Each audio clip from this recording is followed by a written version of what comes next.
নমস্কার সবাইকে। তো আজকে চলে এলাম আরেকটা ব্লগ নিয়ে। আজকে আমি আছি আমার বাপের বাড়ি। তো আজকে আমরা যাচ্ছি আরেকটা নেমন্তন্ন খেতে। তো কোথায় যাচ্ছি সঙ্গে থাকুন।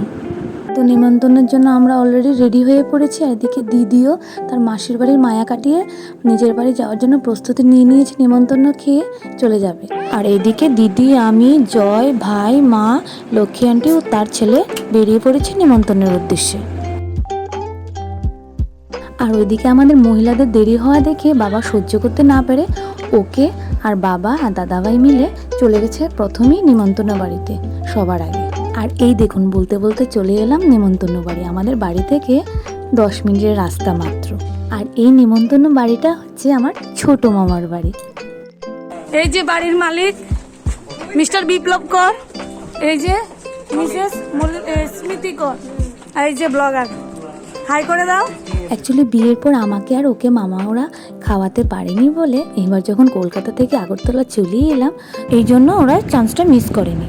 তাই ছোট মামা আর মামি দুজন মিলে প্ল্যান করেছে আমাদের সাথে আরও আমার মামাতো ভাই আর বোনদের নতুন নতুন বিয়ে হয়েছে, ওদেরকেও একসাথে ডেকে নিয়ে একটা গেট টুগেদারের ব্যবস্থা করেছে। আর বাড়িতে ঢুকতেই দেখি মিস্টার মমিক দাঁড়িয়ে আছে, খাওয়া দাওয়া ছেড়ে আমার জন্য অপেক্ষা করছে। আর এ হচ্ছে আমার মামাতো বোন। আপনারা আগের ব্লগেও ওকে দেখেছিলেন, পাগলি। ওরও একটা চ্যানেল আছে মিস অনিকা কর বলে, সবাই মিলে ওকেও সাবস্ক্রাইব করে দেবে। তো এক এক করে দেখলাম যে আস্তে আস্তে গেস্ট আসা শুরু করে দিয়েছে। আর এই হচ্ছে আমার দাদাভাই, খাদ্যরসিক মানুষ, খিদে পেটে নিয়ে বেশিক্ষণ বসতে পারে না, তাই সবাই মিলে খাইয়ে দিয়েছে, এখন উনি রেস্ট করছেন। আর এই হচ্ছে ওদের ঠাকুরঘর। আমি যখনই যেখানে যাই না কেন সবার বাড়িতে একবার ঠাকুরঘর দর্শন করি, কারণ এই জিনিসটা আমার খুব ভালো লাগে। আর এখানে দেখতেই পাচ্ছেন অতিথিদের জন্য বিশাল বড় আয়োজন করা হচ্ছে। তো ওইদিকে যখন সকাল গড়িয়ে দুপুর হতে চললো, তাই সবাই খিদে সহ্য করতে না পারে যে যার মতন বসে পড়েছে। আর হ্যাঁ, কার বাড়িতে কীরকম তো আমি জানি না, কিন্তু আমাদের রিলেটিভসদের মধ্যে যখনই যেখানে ছোটো মোটো অনুষ্ঠান হবে, আমরা নিজেরাই নিজেদের মধ্যে রান্না বান্না করে আনন্দ করি আর নিজেরাই সার্ভ করি।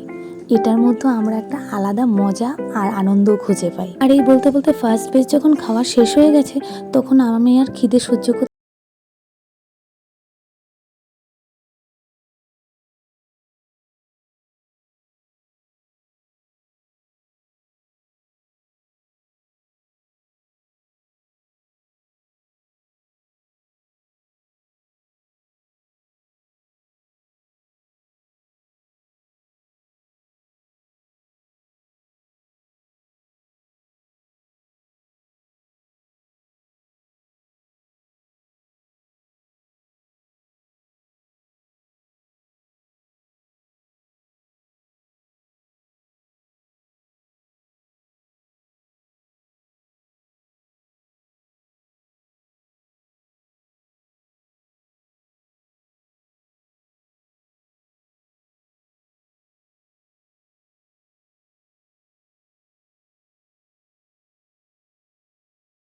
সেই জ্ঞান তো তাই নয়, রেকর্ড করা জ্ঞান, যেখানে যাই না কেন রেকর্ড করে দিয়ে চলে আসি। আর ঠিক তখনই আগের দিন বৃষ্টি হয়েছিল বলে কারেন্টটা চলে যায়।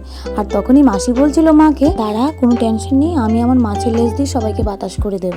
আর এই বলে সবাই হাসাহাসি করে একাকার হয়ে যাচ্ছিল। অ্যাকচুয়ালি আমার মামাসিরা সবাই একটু জোকার, যেখানে যাই বলবে না কেন আপনারা হাসি পাবে। আর এই দেখুন, বলতে বলতে আমাদের খাওয়া দাওয়া শেষ, তাই একটু অম্বুবাচীর লাস্ট দিন বলে সিঁদুরও খেলে নিলাম। আর এখানে অ্যাজ ওয়েল অ্যাজ আমার মামাতো ভাই ডিউটি সেরে বৌদিকে নিয়ে চলে এলো সন্ধ্যার সময়। আর এখানে সবাই যখন চলে গেল, তখন আমরা সবাই মিলে একটু লুডোও খেলে নিই। তো আজ এই পর্যন্তই, দেখা হবে নেক্সট ভিডিওতে। ততক্ষণের জন্য টাটা, বাই বাই, সুস্থ থাকবেন, ভালো থাকবেন, ধন্যবাদ।